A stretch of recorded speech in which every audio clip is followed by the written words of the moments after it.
ही नहीं है, क्योंकि आप हमारे आपके भारत की जितनी भी कानून बनती है वहीं पे बनती है। तो जब तक वहां पे शिक्षित लोग जाएंगे नहीं, अच्छे लोग जाएंगे नहीं, तब तक बदलाव आएगा कहां से? और पढ़े लिखे लोग, शिक्षित लोग, सब लोग सोचते हैं कि ये ऐसा ही कानून बनता रहे, चलता रहे, और जब कानून बनता है वहां पे अनपढ़ लोग जब बना देता है तब भी हम लोग दोष देते हैं दूसरों को। तो हमारी रिक्वेस्ट है, स्पेशली हम लोग युवा पे, महिलाओं पे फोकस कर रहे हैं कि आप लोग राजनीति में आए, क्योंकि युवा बहुत कुछ कर सकता है। पूरे विश्व में युवाओं की सबसे ज्यादा संख्या भारत में है, भारत में भी सबसे ज्यादा बिहार में है। और बिहार में बता दूं, चंपारण के जो युवा है और चंपारण के लोग जो है पूरे विश्व में बेमिसाल है। एयरफोर्स के दौरान हमने पूरा भारत हमें घूमा हमने ड्यूटी करने को मिला पूरे भारत में। और एयरफोर्स को यानी मैं दिल से सैल्यूट करता हूँ, जिसकी देन है कि आज मैं आप लोग के सामने बोल रहा हूँ। मैं आप लोग से निवेदन करूंगा कि भारतीय वायुसेना के लिए एक बार आप लोग दिल से ताली बजाएं,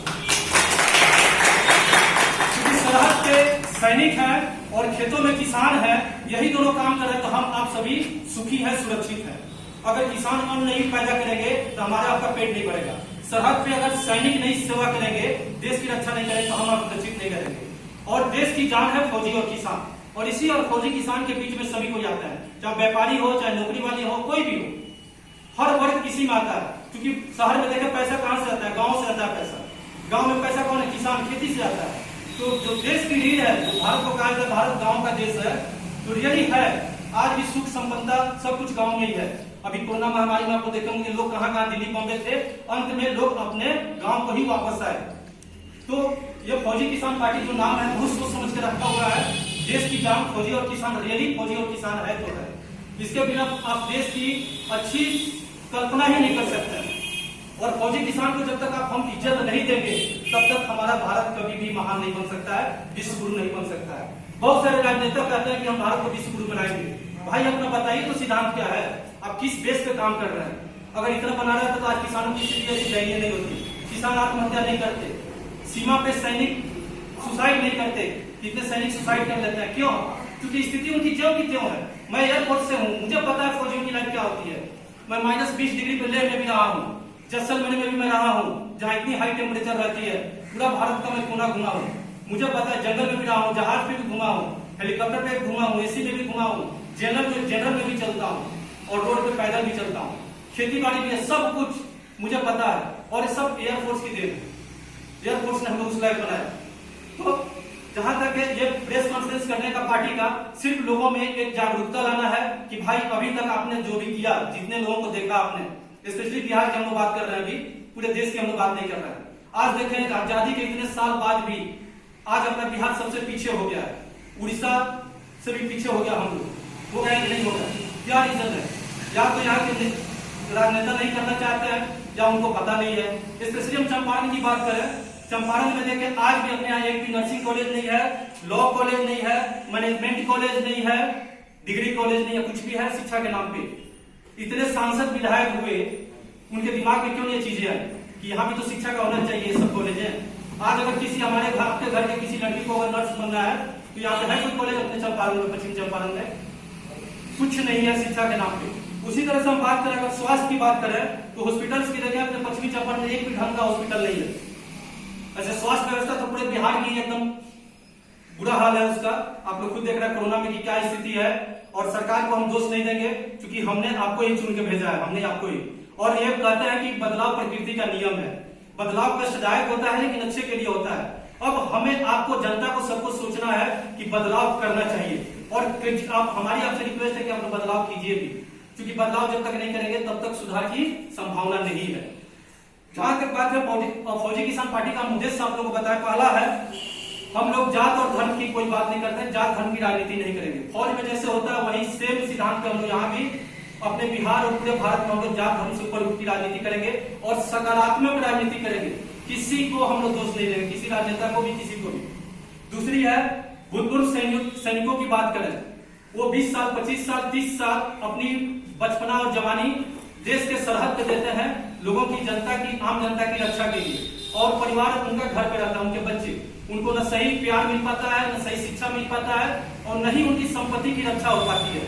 तो हमारी प्राथमिकता भूतपूर्व सैनिकों के लिए हर जिला में CSC कैंटीन, CCHS हॉस्पिटल, सैनिक विश्राम गृह और सैनिक कल्याण कार्यालय, ये हर जिला में बनाएंगे हम लोग। फौजी किसान पार्टी की सरकार अगर आती है बिहार में तो उसके साथ भूतपूर्व सैनिक और सेवारत सैनिकों के परिवारों की संपत्ति और उनकी रक्षा सरकार की जिम्मेदारी होगी, अच्छी तरह से किया जाएगा उनकी।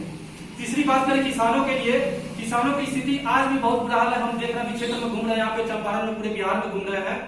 बाढ़ से देखिए इतने साल हो गए, इतनी सरकार है, 15 साल वो सरकार की, 15 साल अभी जो वर्तमान में सरकार है। बाढ़ की हर साल बाढ़ आती है, करोड़ों का नुकसान होता है। सरकार अगर एक जिला को एक साल में अगर बाढ़ से बचाव का अगर तरीका ढूंढ दे तो शायद ये आज ये समस्या नहीं आती, लेकिन सरकार चाहती ही नहीं है ना। चाहे तो क्यों नहीं है, हर समस्या का समाधान होता है। तो हम लोग किसानों के लिए पहली चीज खेतों में बिजली देंगे और वो भी फ्री।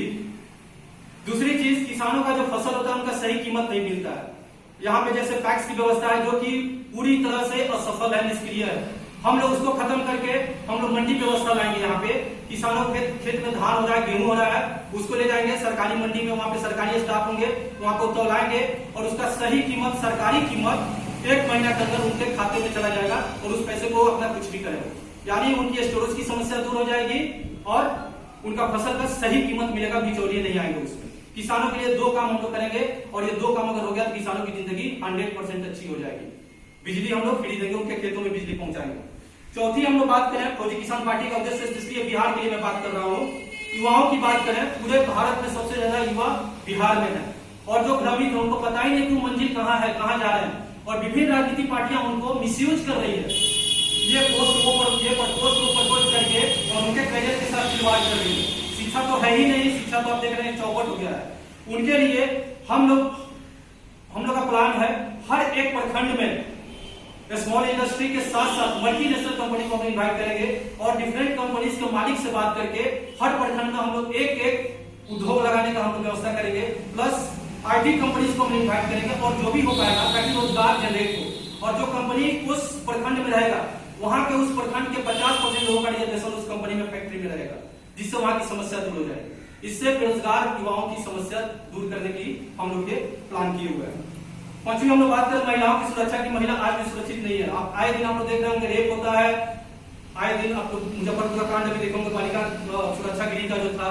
महिलाओं की सुरक्षा की पूरी जिम्मेदारी ये फौजी किसान पार्टी की सरकार बनती है तो लेगी और उनको आत्मनिर्भर बनाया जाएगा। आत्मनिर्भर के सेंस हमने देखा गुजरात में वहां महिलाएं घर में काम करती है, जबकि हम लोग महिलाएं घर से बाहर निकलती नहीं है, काम नहीं करती है। उस तरह का हम लोग व्यवस्था लेकिन रोड में बना हुआ है कि महिलाएं अपने घर में ही काम करेगी और वहां से उनका प्रोडक्शन जो होगा, जो माल उनका बना हुआ रहेगा वो बाहर जाएगा और उनको आपूर्ति होगी। यानी महिलाओं को हम आत्मनिर्भर बनाएंगे, उनके अपनी पास में तैयार है। छठा हम लोग बुजुर्गों की बात करें, आए दिन आप लोग देखेंगे हर घर में बुजुर्गों की काफी परेशानी हो रही है। अगर उनका बेटा पढ़ा लिखा है, बहुत ज्यादा कहीं बाहर नौकरी कर रहा है, उसकी भी मजबूरी है, अपने माँ बाप को नहीं रख सकता है साथ में।